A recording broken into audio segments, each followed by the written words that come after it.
अस्सलाम वालेकुम फ्रेंड्स। मैं सफदर खान कियानी और आप देख रहे हैं मेरा channel voice of Kiyani. Channel पे आप न्यू है, चैनल को लाजमी सब्सक्राइब कीजिए और बेल आइकन को भी क्लिक कीजिए ताकि वीडियोस का नोटिफिकेशन आपको मिलता रहे। अच्छा फ्रेंड्स, हमारी वीडियोस में as you know technical topics पे डिस्कशन होती रहती है। टेक्निकल डॉक्यूमेंट हो गया फार्मा का और फार्मा की जो बेस्ट प्रैक्टिसेस है, लेकिन साथ साथ कभी कभी मेरी कोई एक आध वीडियो फार्मा के एनवायरनमेंट के ऊपर भी आ जाती है। तो फार्मर के कल्चर क्या होता है कंपैरिजन के लिहाज से, तो आज भी हम थोड़ी सी इसी हवाले से बात करते हैं कि जो मेरा फोकस बेस नॉर्मली यही रहता है।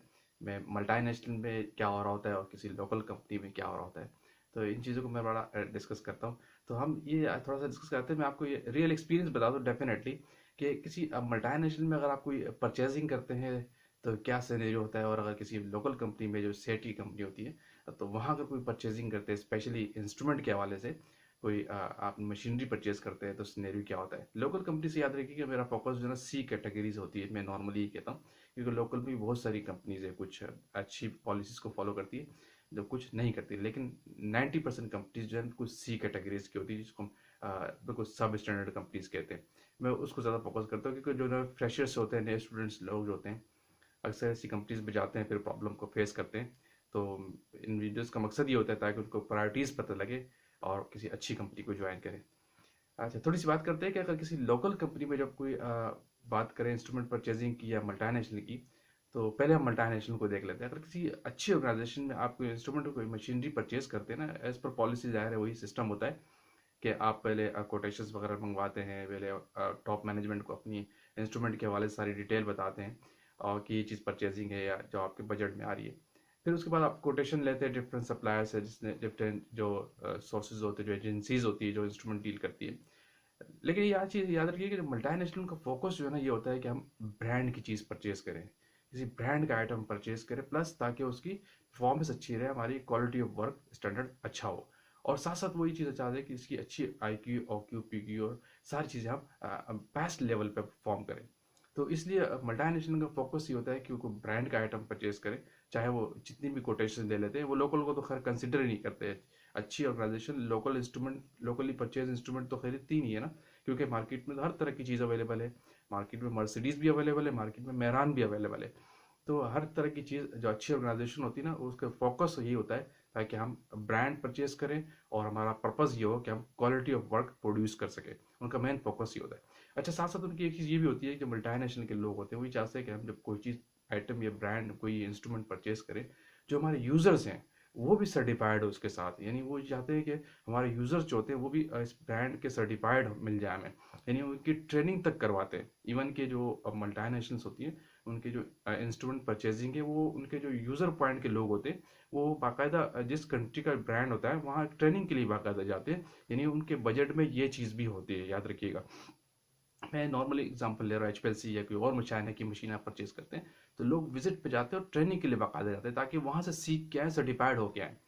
क्यों? पर्पस क्या होता है इस चीज़ का? ताकि हम क्वालिटी ऑफ वर्क प्रोड्यूस कर सकें, हमारी टीम भी इस लेवल की हो कि वो अच्छी से अच्छी अपनी परफॉर्मेंस प्रोड्यूस कर सके। ये होता है कल्चर किसी मल्टीनेशनल का, अच्छी ऑर्गेनाइजेशन का। इंस्ट्रूमेंट परचेजिंग या मशीनरी के हवाले से उनका मतलब उनका फोकस क्वालिटी ऑफ वर्क होता है। एज कम्पेयर टू अगर हम चले जाए किसी लोकल कंपनीज में, सिनेरियो वहाँ भी पॉलिसी वैसी एग्जिस्ट करती है, लेकिन उनकी एक्सपेक्टेशंस वैसी एग्जिस्ट करती है, लेकिन जो उनका जो परफॉर्मेंस देने की होती है ना, जो टॉप मैनेजमेंट की तरफ से, वो बिल्कुल डाउन द लेवल होती है। वो कैसे? वो भी यही परचेजिंग कोटेशन मांगते हैं कि भाई आपको ये कहा जाता है कि टॉप मैनेजमेंट की तरफ से अगर कोई मशीनरी परचेज कर रहे हैं तो आप कोटेशन ला दिया, मैं दो तीन यानी हाई साई कोटेशन तक मंगवाते हैं, लेकिन उनका फोकस ये होता है कि बिल्कुल लो कैटेगरी की जो कोटेशन है, तो वो किसी ब्रांड को तो कंसिडर बहुत कम करते हैं।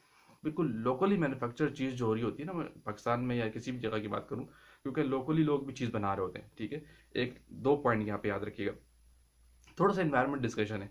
तो बिल्कुल लोकली जो परचेज आइटम होता है ना, लोकल मैन्युफैक्चरिंग, बिल्कुल लो कैटेगरी, लेट सपोज आपने तीन कैटेगरीज दे दी, एक 10 लाख की, 5 लाख की और 6 लाख की है, 4 लाख की है, तो वो 4 लाख वाली को भी सोचेंगे, वो लेने में 10 बार सोचते हैं वो लोग कि ये भी ली जाए या नहीं ली जाए, क्योंकि उसके बाद उनके पास एक और ऑप्शन भी होता है, मैं वो भी आपको बताता हूँ। तो क्योंकि वो यानी उनका फोकस ये होता है, वो क्वालिटी वॉलिटी तो बहुत दूर की बात है, वो सिर्फ उनको अपने चीज़ों को पूरा करना होता है मिनिस्ट्री को दिखाने के लिए कि हमारे पास चीज़ अवेलेबल है, चाहे उसका लेवल कुछ भी हो, ठीक है। यानी वो उनका फोकस क्या है? बिल्कुल थर्ड क्लास लेवल वाला इंस्ट्रूमेंट जो होता है वो खरीद लेना, या अगर वो भी ना लिया तो फिर वो किसी कबाड़ का विजिट करते हैं। जो स्क्रैप जगह होती है ना, पाकिस्तान में क्या, किसी भी कंट्रीज में क्या, हर जगह पे, हर शहर के अंदर एक स्क्रैप मार्केट होती है, जिसको हम आम लफ्ज़ों में कबाड़ की मार्केट कहते हैं। वहाँ पे भी ऐसी चीज़ें मिलती हैं। वहाँ पे ये जो लोकली सप्लायर लोग होते हैं ना, ये जो सर्विसेज प्रोवाइड करते हैं, इन्होंने अपने जगह बनाई होती है कि हम ये चीज़ें बेचते हैं। चैम्बर हो गया, इंस्ट्रूमेंट बना बना के बेचते हैं, और रिपेयर कर करके वट एवर बिल्कुल लो कॉस्ट में चीज़ें दे रहे होते हैं। तो लोग जो सेट कंपनी के लोग जो होते हैं ना, ये अपनी टॉप मैनेजमेंट वहाँ पे भी विजिट करवाते हैं कि आप वहाँ देख ले और वहाँ से कोई चीज़ उठा ले, जो मार्केट में चीज़ 10 लाख की है और वहाँ से अगर 2 लाख की मिल जाती तो आप वो ले लें। तो इस तरह का काम करते हैं लोकल कंपनीज की पर्चेजिंग ये होती है।